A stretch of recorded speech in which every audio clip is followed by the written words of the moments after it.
శ్రీ మహాగణాధిపతయే నమః. శ్రీమాత్రే నమః. మాచిరాజు భక్తి ప్రేక్షకులందరికీ నమస్కారం. మార్చి నెలలో మేషాది ద్వాదశ రాశులకి మాస ఫలితాలు ఏ విధంగా ఉండబోతున్నాయో, మార్చి నెలలో ఏ రాశి వారికి ఏ తేదీలు బాగా కలిసొస్తాయో, ఏ తేదీలు కలిసి రావో, మార్చి నెల మొత్తం విశేషంగా యోగించాలంటే ద్వాదశ రాశుల వాళ్ళు ఎలాంటి శక్తివంతమైన పరిహారాలు పాటించుకోవాలో, మార్చి నెలలో మేషాది ద్వాదశ రాశుల వారికి మాస ఫలితాలు ఏ విధంగా ఉండబోతున్నాయో ఈ వీడియోలో మనం తెలుసుకుందాం. ముందుగా మేషరాశి. మేషరాశి వాళ్ళకి మార్చి నెలలో మాస ఫలితాలు పరిశీలిస్తే, మార్చి నెలలో మేషరాశి వాళ్ళకి అన్ని విధాలుగా బాగుంటుంది. చేస్తున్న వృత్తిలో కూడా ఆదాయం పెరిగే అవకాశాలు ఎక్కువగా ఉన్నాయి. అంటే ఉద్యోగ రంగంలో ఉన్న వాళ్ళకి, మేషరాశి వాళ్ళకి ప్రమోషన్లు వచ్చే అవకాశం ఉంది. కాబట్టి ఇంక్రిమెంట్లు వచ్చే అవకాశాలు ఎక్కువగా ఉన్నాయి. ఆదాయం పెరిగే సూచనలు చాలా ఎక్కువగా కనిపిస్తున్నాయి. అదేవిధంగా యశోభూషణ ప్రాప్తి ఏర్పడుతుంది. అంటే సాంఘికంగా గౌరవ మర్యాదలు పెరుగుతాయి, కీర్తి ప్రతిష్టలు పెరుగుతాయి. నలుగురు మీ గురించి ఉద్యోగ రంగంలో కానీ, వ్యాపార రంగంలో కానీ గొప్పగా చెప్పుకునే అవకాశాలు ఎక్కువగా ఉన్నాయి. కీర్తి ప్రతిష్టలకి ఎటువంటి లోటు లేకుండా సమాజంలో అద్భుతమైన తారాస్థాయికి ఎదగటానికి అవకాశాలు ఉన్నాయి. అలాగే వ్యవహార జయం ఏర్పడుతుంది. మేషరాశి వాళ్ళు మార్చి నెలలో ఏ పని ప్రారంభించినా ఆ పని దిగ్విజయంగా పూర్తి చేయగలుగుతారు. పనుల్లో ఆటంకాలు ఉండవు, విఘ్నాలు ఉండవు, కార్యసిద్ధి తొందరగా ఏర్పడుతుంది. అలాగే ఆరోగ్య లాభం కూడా చేకూరుతుంది. ఇంతకుముందు ఎటువంటి అనారోగ్య సమస్యలున్నా కూడా అవన్నీ కూడా మార్చి నెలలో తగ్గుముఖం పడతాయి. క్రమక్రమంగా ఆరోగ్యపరంగా మంచి ప్రయోజనాలు చేకూరతాయి. దీర్ఘకాలిక అనారోగ్యాలు, కారణం తెలియని అనారోగ్యాలు ఇవి ఉన్న వాళ్ళకు కూడా వాటి తీవ్రత తగ్గే అవకాశం మార్చి నెలలో ఎక్కువగా ఉంది. అదేవిధంగా గృహలాభం చేకూరే సూచనలు ఎక్కువగా ఉన్నాయి. ఎవరైనా మేషరాశి వాళ్ళు చాలా కాలంగా ఇల్లు కొనుక్కోవాలని కానీ, కట్టుకోవాలని కానీ ప్రయత్నాలు చేస్తూ ఉన్నట్లయితే ఆ ప్రయత్నాలు విజయవంతమయ్యే సూచనలు మార్చి నెలలో ఎక్కువగా ఉన్నాయి. భూమి, గృహము, స్థలము, పొలము ఇటువంటివి కొనుగోలు చేయటానికి అవకాశం ఎక్కువగా ఉంది. అలాగే ఇంతకు ముందు ఉన్న గృహంలో మార్పులు చేయాలనుకునే మేషరాశి వాళ్ళకు కూడా పాత గృహంలో మార్పులు చేయటానికి మార్చి నెలలో బలం చాలా ఎక్కువగా ఉంది, అవకాశం ఎక్కువగా ఉంది. అదేవిధంగా వాహన సౌఖ్యం ఉంటుంది. అంటే ఎవరైనా మేషరాశి వాళ్ళు కొత్తగా బండి కొనుక్కోవాలని, కొత్తగా కారు కొనుక్కోవాలని ఆలోచిస్తూ ఉన్నట్లయితే ఖచ్చితంగా మార్చి నెలలో బండి కానీ, కారు కానీ కొనుక్కునే యోగం ఎక్కువగా కనిపిస్తుంది. కుటుంబ సౌఖ్యం ఉంటుంది. కుటుంబ జీవితం ఆనందదాయకంగా ఉంటుంది. కుటుంబంలో సభ్యుల మధ్య విభేదాభిప్రాయాలు ఏవి ఉండవు. ఇంతకు ముందున్న విభేదాభిప్రాయాలు కూడా తొలగిపోయి అందరూ ఒకే మాట మీద నిలబడటం, ఒకరినొకరు అర్థం చేసుకోవటం, తద్వారా సమస్యలు పరిష్కరించుకోవటం ద్వారా కుటుంబంలో సభ్యులందరూ ఉల్లాసంగా, ఉత్సాహంగా కాలాన్ని గడుపుతూ ఉంటారు. అంతేకాకుండా నూతన పరిచయాలు ఏర్పడతాయి. కొత్త స్నేహితులు అవుతారు. ఆ నూతన పరిచయాలు, కొత్త స్నేహాలు మేషరాశి వాళ్ళకి ఎంతగానో అదృష్టాన్ని మార్చి నెలలో కలిగింపజేస్తాయి. అలాగే అధికారులను కలుసుకొని ముఖ్యమైన చర్చలు చేసి అధికారుల వల్ల మంచి ప్రయోజనాలు పొందగలుగుతారు. అలాగే సోదర మూలక లాభములు కూడా ఉంటాయి.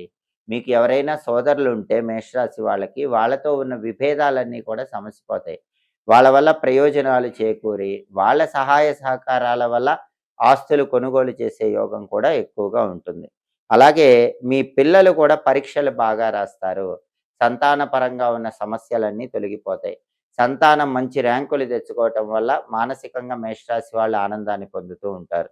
అలాగే సమాజంలో ఉన్నత స్థితి ఏర్పడుతుంది. కుటుంబ జీవితంలో ఉన్నత స్థితి లభిస్తుంది. శుభ కార్యక్రమాలకి ఎక్కువగా హాజరవుతూ ఉంటారు. వినోదపరమైన కార్యక్రమాల్లో కూడా ఎక్కువగా పాల్గొంటూ ఉంటారు. సాంఘికంగా బాగా పరపతి ఉన్న వాళ్ళని కలుసుకుంటారు. సమాజంలో బాగా ఎదిగి పేరు ప్రతిష్టలున్నటువంటి వ్యక్తులను కలుసుకొని వాళ్ళతో ముఖ్యమైన చర్చలు చేసి వాళ్ళ వల్ల మంచి ప్రయోజనాలు పొందటానికి కూడా అవకాశాలు మేషరాశి వాళ్ళకి మార్చి నెలలో ఎక్కువగా ఉన్నాయి. అలాగే కుటుంబ జీవితంలో ఎప్పుడూ ఆనందం వెల్లివిరుస్తూ ఉంటుంది. మొత్తం మీద పరిశీలిస్తే ఏ రంగంలో ఉన్న మేషరాశి వాళ్ళకైనా సరే మార్చి నెలలో బ్రహ్మాండమైన అనుకూల ఫలితాలు వస్తాయని చెప్పటంలో ఏమాత్రం సందేహం లేదు. మార్చి నెలలో మేషరాశి వాళ్ళకి కలిసి వచ్చేటటువంటి తేదీలు 5, 7, 8, 15, 17, 21, 26 ఈ తేదీల్లో ముఖ్యమైన పనులన్నీ చేసుకోవాలి. మార్చి నెలలో మేషరాశి వాళ్ళకి కలిసి రాని తేదీలు 3, 10, 12, 24, 28, 30 అనుకూల తేదీల్లో ముఖ్యమైన పనులన్నీ చేయండి. ప్రతికూల తేదీల్లో ఎలాంటి పనులు చేయకండి. అలాగే ఈ మార్చి నెల మొత్తం బ్రహ్మాండంగా యోగించాలంటే మేషరాశి వాళ్ళు ఆంజనేయ స్వామి ఆలయ దర్శనం చేయండి. ప్రతిరోజు కూడా హనుమద్ ద్వాదశ నామ స్తోత్రాన్ని చదవటం లేదా వినటం చేయండి.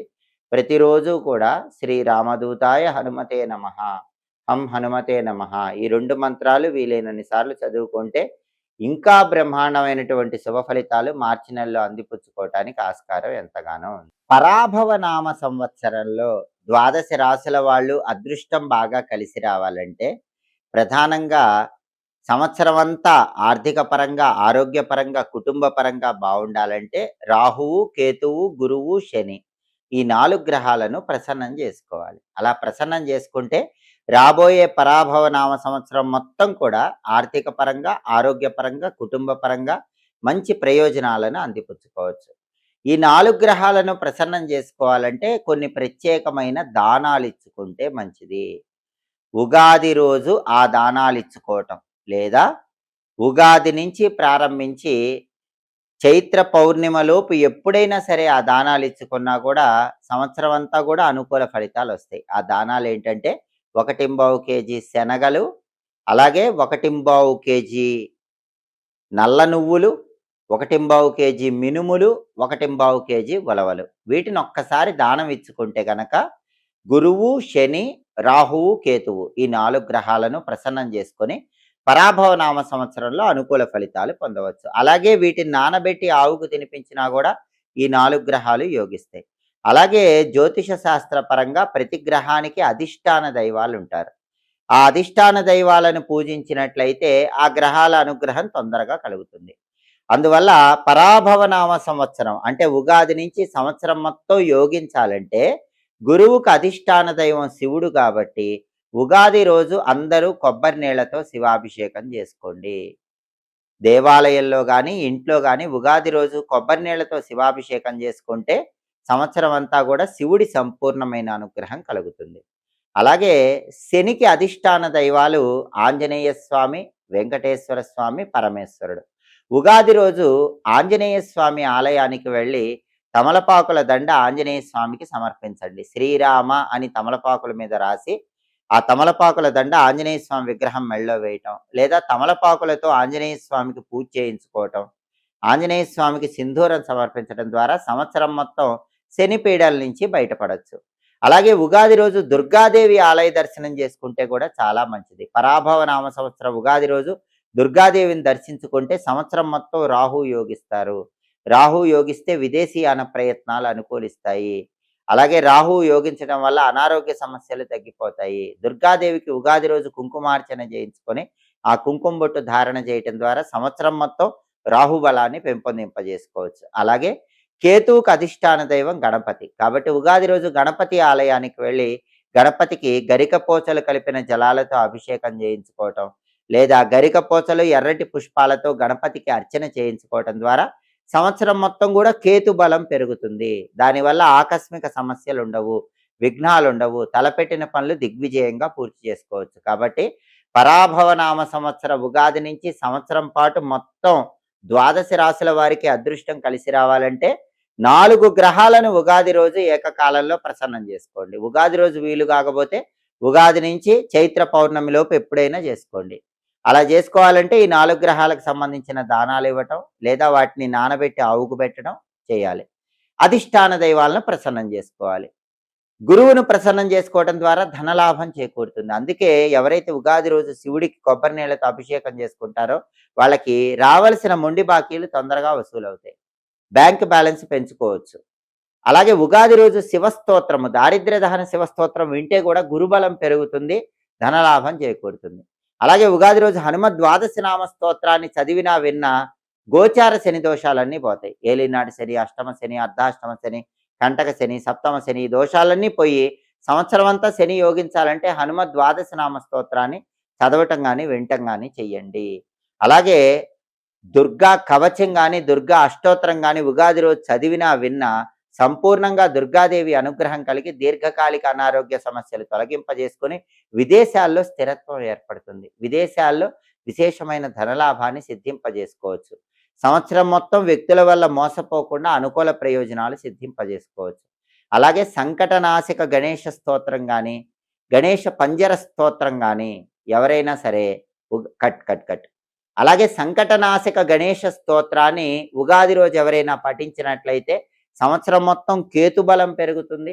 దానివల్ల ఆకస్మిక సమస్యలు ఉండవు. అనుకున్న పనులు అనుకున్నట్లు దిగ్విజయంగా పూర్తి చేసుకోవచ్చు. ఇలా పరాభవనామ సంవత్సర ఉగాదిలో అద్భుతమైన విజయాలు అందిపుచ్చుకోవటానికి, సంవత్సరం అంతా మీకు విశేషంగా కలిసి రావటానికి ఉగాది రోజు కానీ, ఉగాది నుంచి చైత్ర పౌర్ణమి లోపు ఎప్పుడైనా సరే ఈ విధి విధానాలు పాటించండి. సమస్త శుభ ఫలితాలు సిద్ధింపజేసుకోండి.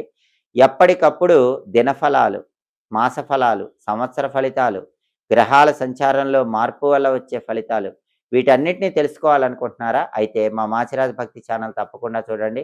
మా వీడియోస్ మీకు నచ్చినట్లయితే మా ఛానల్ లైక్ చేయండి, కామెంట్ చేయండి. మా ఛానల్ వీడియోస్ 10 మంది మిత్రులకు షేర్ చేయండి. మా ఛానల్ సబ్స్క్రైబ్ చేసుకోండి. పక్కనున్న బెల్ సింబల్ నొక్కటం మాత్రం మర్చిపోకండి. సర్వే జనాః సుఖినో భవంతు. స్వస్తి.